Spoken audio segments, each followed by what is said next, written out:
Hello everyone, my name is Alex and I'm from Ukraine, which naturally explains why my channel is called Alex from Ukraine. And today we have an exceptional guest in our studio, the first guest on this channel who is also Ukrainian. On a daily basis, through his YouTube channel, he exposes the truth about a terrorist state that must ultimately collapse, Russia. The Observer channel for UATV is a Ukrainian combat veteran, a reservist, and a former law enforcement officer in Ukraine. Please welcome Operator Starsky. Hello, my friend. Hello, Alexander. It's a big pleasure to be here, and also big hello to our dear viewers and family on the other side of the screen. Good afternoon and thank you very much for joining us today. My first question is something that personally interests me a lot, especially as an interviewer from Ukraine who has only been running an English channel about a month. How did you come up with the idea to start producing content in English and addressing a Western and European audience? You began doing this from the very first day of full-scale war. At this time, when many Ukrainians were oddly trying to appeal to our hostile neighbors instead, hoping they would somehow stop. Yeah, so we started running my channel in English together with my colleague from a different National Guard unit. It was literally a week or 2 weeks after the beginning of the invasion. I remember we were making daily updates for our Ukrainian audience, and at some point I was like, listen, should we do that in English as well? And my colleague was like, well, we can try, but not really sure if it's gonna work, you know? And then we made several videos, and starting from third or fourth video, I started gaining a lot of subscribers all of a sudden. And it simply turned out that I was probably among the few Ukrainians who could make those videos in English language, generally. So back then I still was a serviceman in the National Guard, and it was my basically daily task to make those updates in Ukrainian language. But yeah, I think that making them in English was also a good idea because because of many reasons. Reason number one is that, of course, we should deliver the information from the ground to people who support us, to people who are interested. And also, it was, a very, very big discovery to me personally, because back then, I served since 2015, and had multiple deployments in Donbass. And back then, we had this understanding that basically nobody cares, all right? Ukraine is just our internal business. Russia is unfortunately also our internal business, literally, and nobody else cares, all right?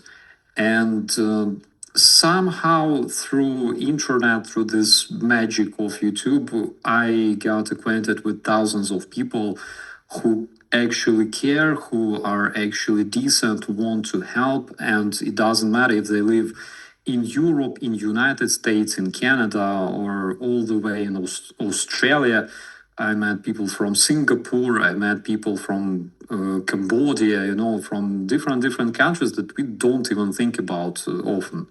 And that was something absolutely amazing. And, I gotta say that those people keep inspiring me every single day. Can you tell us how you recorded your first military reports directly from the front line, and how quickly did they resonate with viewers, and how did they reach their first million of view? It like in April 2022. Oh my God. We were making updates from the Kyiv and Kyiv Oblast, because back then Kyiv was under siege for a month, and we were making updates back then. I believe our first stream was like questions and answers, and there were a lot of questions actually. Then Kyiv Oblast was liberated. Those several battalion tactical groups that Russians brought to Kiev in order to naively take control of it, or whatever was left from them. They withdrew from Kiev Oblast, trying to escape the operational encirclement. We liberated Bucha, we liberated Hostomel, and then we discovered the mass grave of civilians in Bucha. That's where I brought a lot of journalists from abroad. Frankly speaking, I didn't even count the views. I just saw that, yes, we have a lot of views, and I can share this information with the audience. But the problem was, couldn't even show much what is going on, because I have those archive records from Bucha, specifically from the place where those bodies were found, from the excavation site, and I'm not sure I can even publish it online, because YouTube will literally cancel this. But regardless of that, you still gotta find ways to talk about this, all right? Even without showing probably like a picture or video, the very footage from the ground, but you still gotta talk about this. So I was trying to find ways. Several of my videos, unfortunately, were blocked because of that, or censored, age restricted and stuff. But regardless of that, gotta find ways to talk about this, no matter what's going on. To the breaking news, recently President Zelensky indicated that the energy truce will take effect tonight. Can we expect this pause in attacks on energy infrastructure to actually hold, or it's just a bluff from Putin? Well, first of all, attacking Russian energy infrastructure is basically our most effective tool against Russians. That is why we can see that they are interested on the first place. They are interested on having their oil refineries, their oil infrastructure, oil industry safe from us. We currently have plenty of absolutely destroyed heating and power stations in Kiev, and not only in Kiev. And Russia will keep striking our military objects, so now they can literally switch from striking all sorts of civilian critical infrastructure related objects to striking our military objects. And we cannot do much instead, all right? On the other hand, of course, as soon as Russians realize that they don't really need this so-called truce anymore, they can just say that Ukraine hit some of the Russian oil refineries again, so basically it's cancelled. So I don't really think that it will last long. Already, judging from the messages in the monitoring channels, we can see that Russians have launched several hundreds of Shaheds towards Kiev and other cities. So, trusting Putin is a very, very bad idea generally. All right, Putin is known for violating more than 100 different agreements and ceasefires and stuff like that. So, but on the other hand, we again cannot do much, because this is diplomacy. This is what is required from Ukraine. But speaking of this truth, I don't really see it active for an extended period of time. I have some questions about your recent videos, based on your recent videos, about the soft power network. What role does the Russian Orthodox Church play in gathering intelligence on US territory, and considering it operates more than 2,000 parishes there? Well, first of all, they not only gather intelligence on the American territory, they also lobby different Russian interests. Recently, there was a visit of representatives of the Russian Orthodox Church to American Congress. They were nagging about President Zelensky literally, repressing all Christians in Ukraine. Which is absolutely insane. If you Google the Orthodox Church, the Russian Orthodox Church in Ukraine, which is known under a codename Ukrainian Orthodox Church, you can see that it's there, it's operating, they have sermons every single day, even today.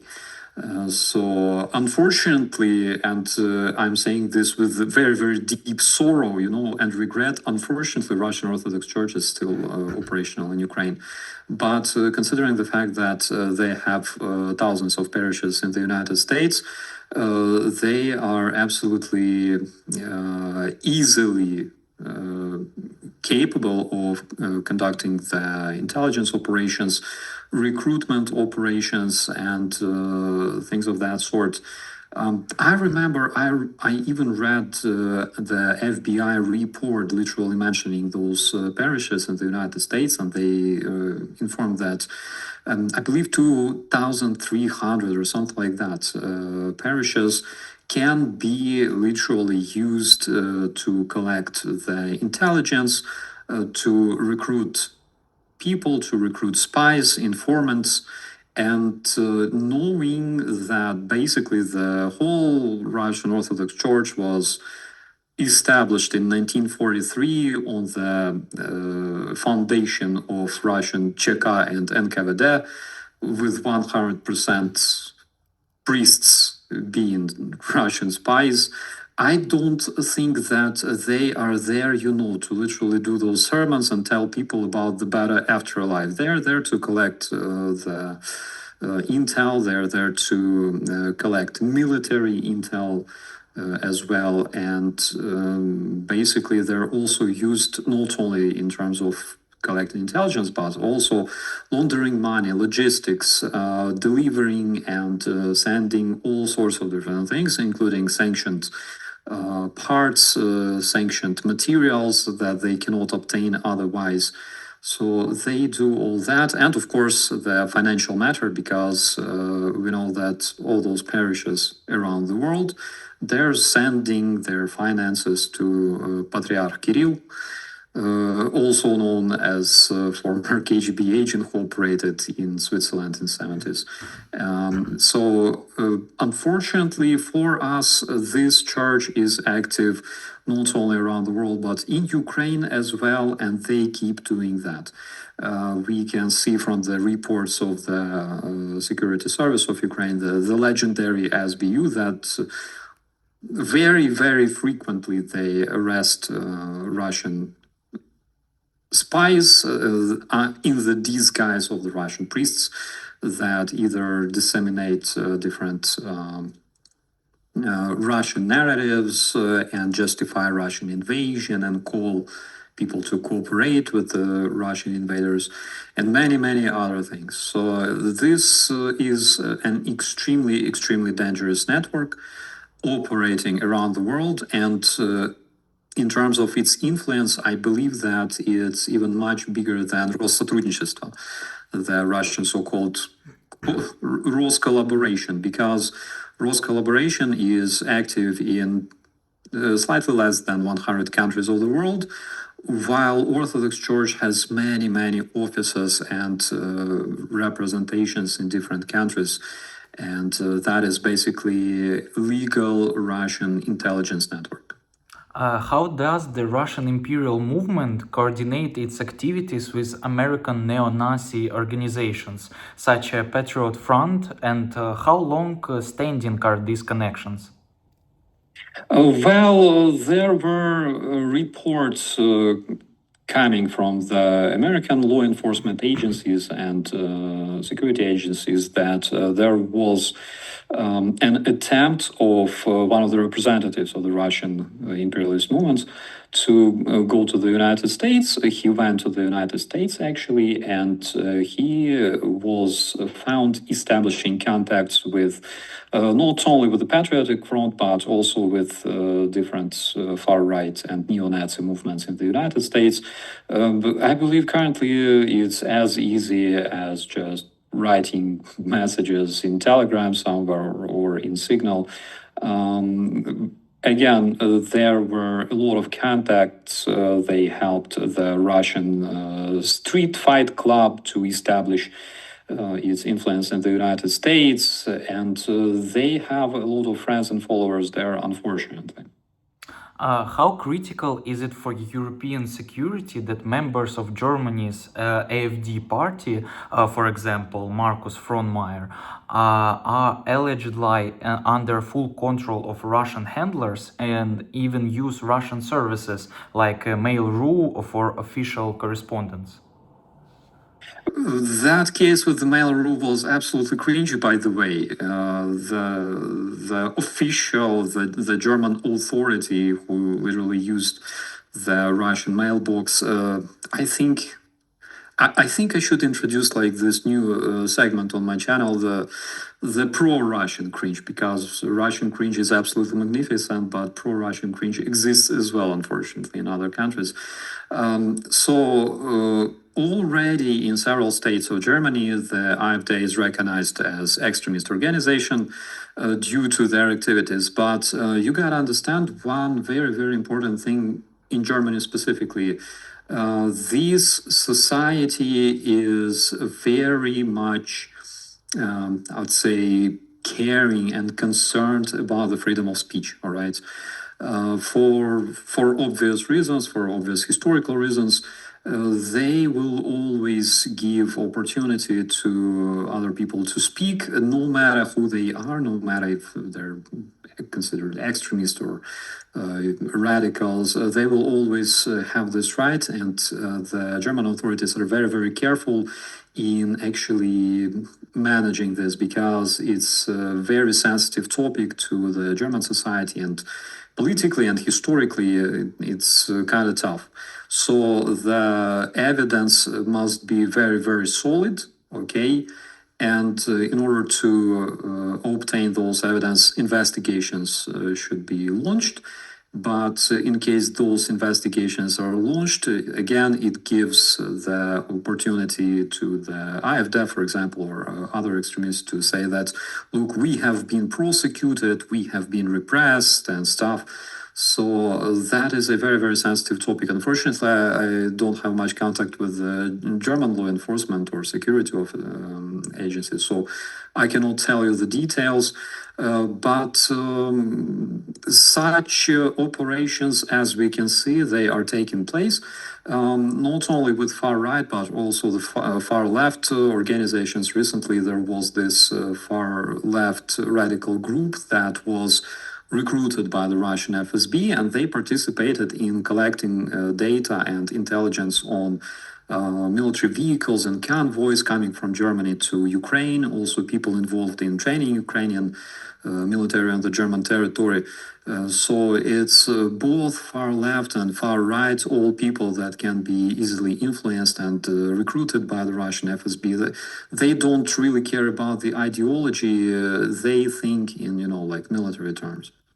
In direct Russian financing of European political parties, such as the loan given to the National Front, still a common practice today? Or has Russia shifted to more covert methods like cryptocurrency and indirect funding schemes? Schemes, yeah. So they, of course, try to bribe, recruit, blackmail people, depending on the situation, because the situations are different. So we know that Russians are massively involved in operations with cryptocurrency, especially Russian banks.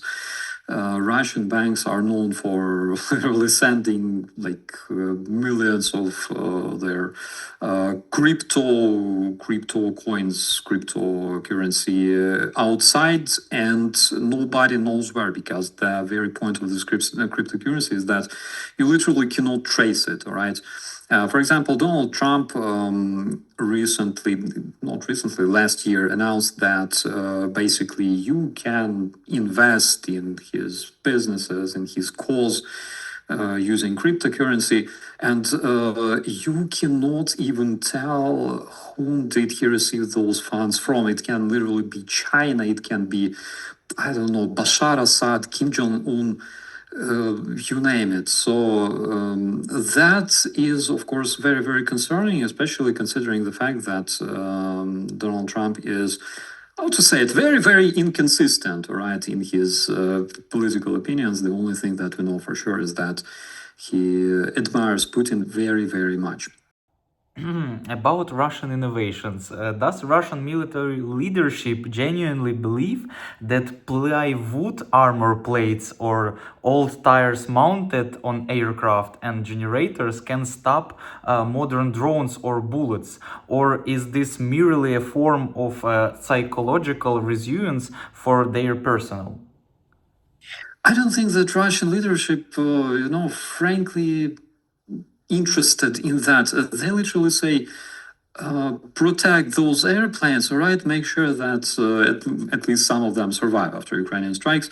And because I know just a bit about the Russian army, how all this Sovieticus mentality works, I can assume that, it's like that. The commander of the brigade receives an order from the general staff, and he calls his supply deputy commander and tells him, do something to those airplanes, okay, like protect them somehow. Of course, they cannot build the shelters for their aircraft because the deputy commander's Porsche is basically the concrete for those shelters. And commander's dacha is basically the bricks, all right? So they cannot build shelters, but what do they have? They have like tires and the chain of command is very much simple. It's vertical, and they just go like, okay, take your supply battalion, take those guys, and bring those tires. We have plenty of tires. Bring those tires and do something. All right, I don't care. So it's just like that. Everything is very, very stupid. They receive stupid tasks, and they fulfill those tasks in a very, very stupid way, as it always happens, in the Sovietische army. What exactly was exposed in the hack of the Max Messenger affecting 15 million users, and how severely did this breach undermine the security of the FSB, which was overseeing this project? So that's very interesting. The hackers, which again, we don't really know if they are like specifically Ukrainian hackers or from the international team, but they revealed the database that they literally snatched from the Max Messenger. And this data contains not only the personal information like names, phones, emails, but also hash of the password. So basically, those passwords can be theoretically hacked and used. And why it's so important is because Max Messenger is literally a doorway to the FSB. Everybody in Russia are required to install those Max Messengers. The phones that they sell in their stores, they already come with Max pre-installed. And if you don't agree to provide your personal information when you are being registered, you are getting blocked. All right. So you have to do this. You have to give all of your personal data to the FSB. And this messenger involves all sorts of very, very important circles. We're talking not only, like parental groups in schools or stuff like that, but we're also talking, for example, internal networks of Russian police departments, their like fire teams, even their military, all right, they keep their communication in Max because this is something that is required from them. So this data gives us and basically the world access to all those states employees, military, generals maybe, because one of the guys that the hackers published details of was a member of the Russian parliament.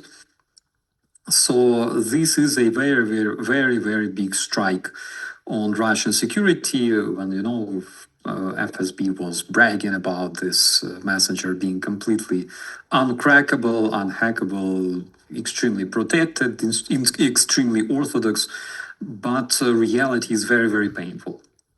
about the club of dictators, or what Trump calls the peace council. Why do you think Donald Trump is sending invitations to his so-called peace council, specifically to leaders like Putin, Orban, and Lukashenko, while ignoring many democratic leaders? So first of all, some of the Democratic leaders also received those invitations. They decided like not to agree on that, all right, because that would destroy their reputation big time. Okay, why he sends those invitations to like dictators or Orban, Lukashenko? Well, most probably Trump is dreaming of having, his very own club of his very own friends play golf together, do things like that. Even though officially this club of dictators and tyrants doesn't have any sort of power, like it's not supported by law, by the United Nations, nothing like that. That's literally, like club of interests, club of, I don't know, people who like to model airplanes or like play golf. I don't really see Trump modeling airplanes. That's literally the club of evil. I think, the only person missing there is probably Freddy Krueger, but I don't think that Freddy Krueger is rich enough. I don't think that he will find, like $1 billion to donate to this club. How do you assess French President Emmanuel Macron's decision to refuse participation in this initiative? Does this make the Council little more than a tool for legitimizing authoritarian regimes? I think the very fact that Macron refused, fixes his karma like forever. All right, after that, because that would be extremely cringy. I don't even know how to what to compare it to. Imagine you are working in some big solid establishment, for example, like I don't know, like Kiev City Hall. All right.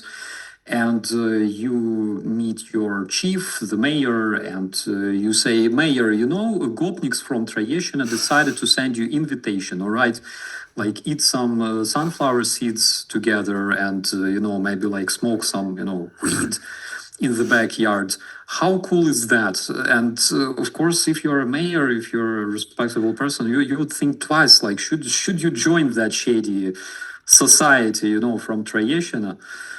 Or not. So I think President Macron took a very good decision, as well as other democratic leaders who decided that all right, too many shady names among the members of that club.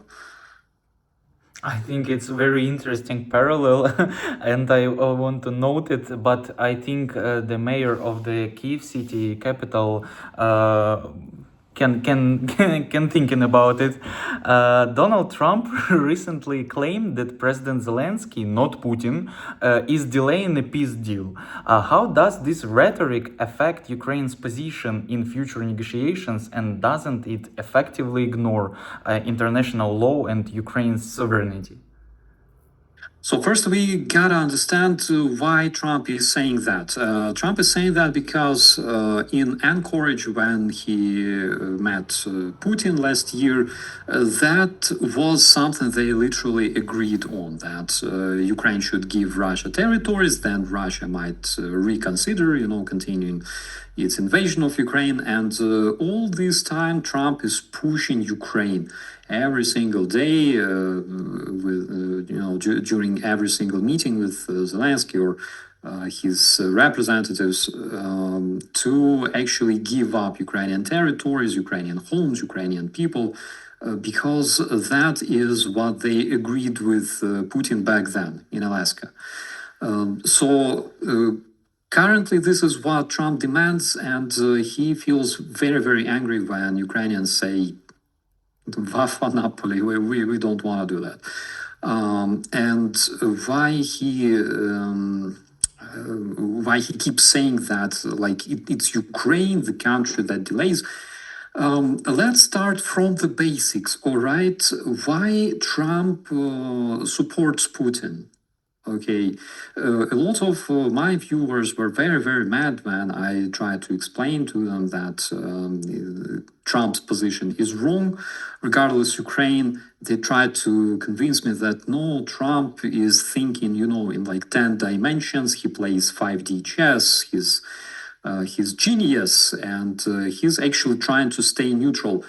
How the hell do you stay neutral with Putin? All right, imagine that you are being assaulted on the street by a bunch of goons. All right, you call the police. Police arrives, and instead of arresting the goons, police invites them in the police department. They make like photo shoot together, shaking hands with the goons.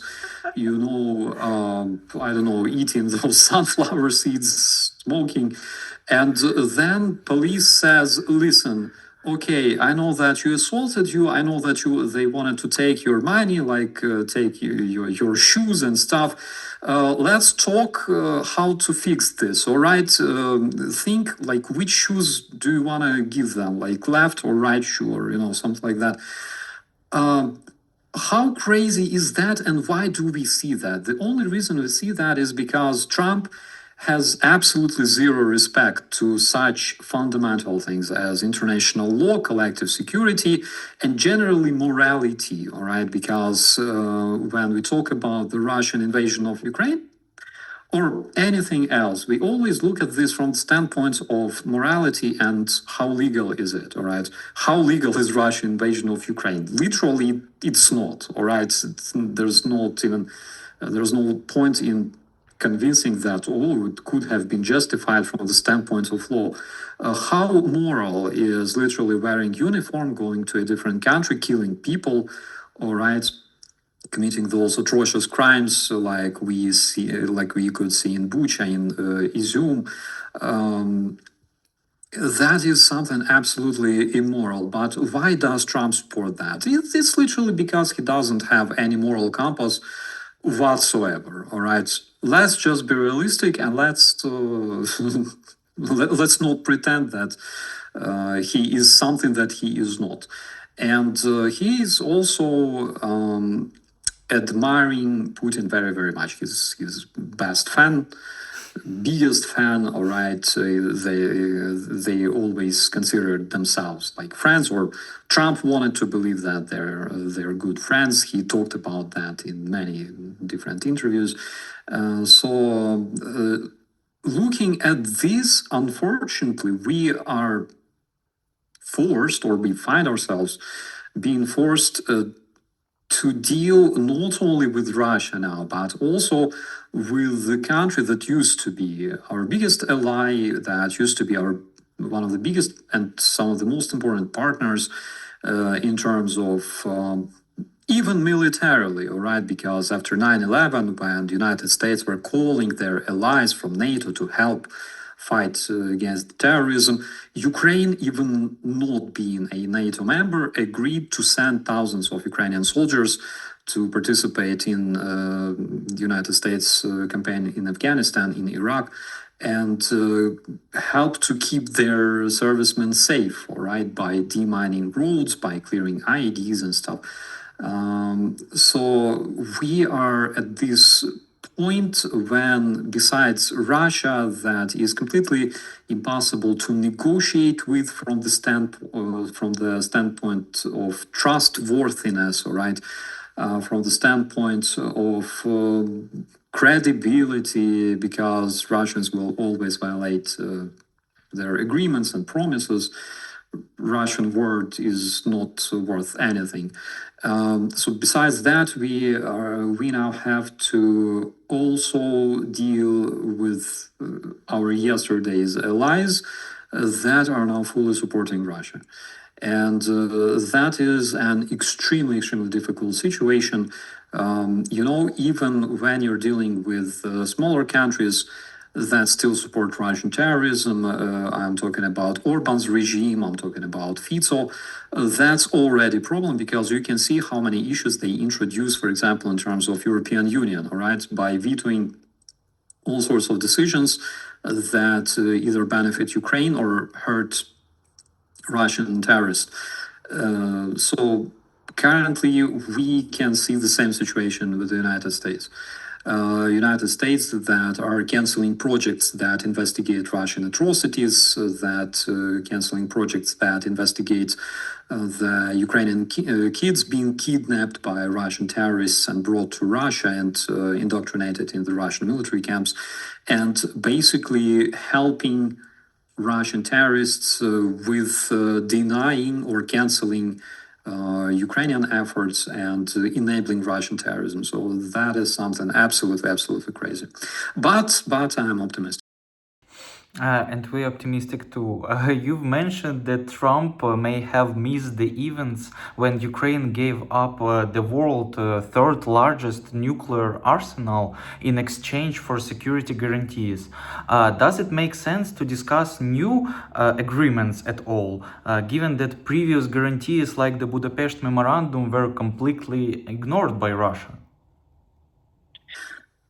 Personally, I don't believe that it makes sense at all, because we've already seen that the memorandums, the agreements, they don't work. If Russia is involved, doesn't work. If even super countries, all right, superpowers, United Kingdom, United States are involved, and we talk about the security guarantees, we talk about protection for Ukraine, for letting American citizens sleep peacefully, knowing that we don't have those ICBMs aimed at American cities.